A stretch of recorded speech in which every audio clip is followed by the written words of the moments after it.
Three things that resurrection holds, na haya ni mambo matatu ya muhimu tunayoyaona kwenye passage yetu sura ya 28 kitabu cha Mathayo. Jambo la kwanza, tetemeko kuu. Biblia inaniambia kulikuwa na tetemeko kuu wakati Yesu anafufuka. Kwenye ule mstari wa pili, tazama palikuwa na tetemeko kubwa la nchi. Na hili alikuwa tetemeko la kwanza. Ukisoma Mathayo 27:51, sura ya nyuma kidogo, mstari wa 51, tazama pazia la hekalu likapasuka vipande viwili toka juu hata chini, nchi ikatetemeka, miamba ikapasuka. Hapo ni baada ya Yesu kufa. Yesu alipokufa kulikuwa na tetemeko. Yesu amefufuka, kunakuwa na tetemeko.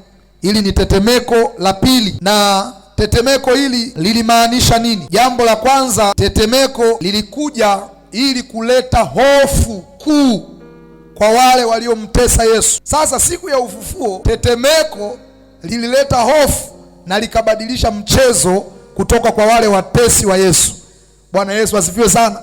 Mchezo ukawageukia wanafunzi. Picha linaanza, jamaa wanapata hofu mpaka wanakufa kabla hawajafa. Maana walikufa kabla hawajafa. Maana anasema ukiwaangalia walikuwa paralyzed, tunasema hawawezi hata kutikisa mguu, maana maiti haiwezi kutikisa kitu chochote. Wamepigwa flat, alafu malaika yuko juu ya jiwe. Yaani picha lilikuwa tamu sana lile. Si alifanya hivi, si alifanyaje? Alikuwa ametulia juu ya jiwe. Anawaangalia chini pale, hoi. Hajapigwa ngumi wala nini, yani ameenda chini. Na dunia inatikisika. Yesu alikufa Yerusalemu. Yerusalemu nzima ilikuwa inasubiri siku ya tatu ndio leo. Kuna nini kitatokea? Kinachotokea ni tikisiko, hofu kubwa. Na hawa wanaanguka, hawa wanafarijiwa. Msiogope. Haleluya. Msiogope. Bwana Yesu asifiwe sana.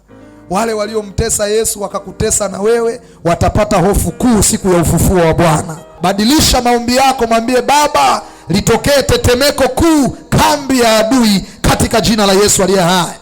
Wale walioshika kazi yako, wakashika uchumi wako, wakashika afya yako, walioharibu amani yako, kibao lazima kigeuke leo kwa ajili ya jina la Yesu aliye hai.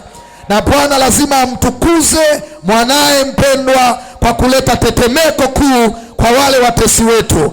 Tuseme tetemeko katika jina la Yesu. Bwana Yesu asifiwe. Take advantage of the resurrection of Jesus.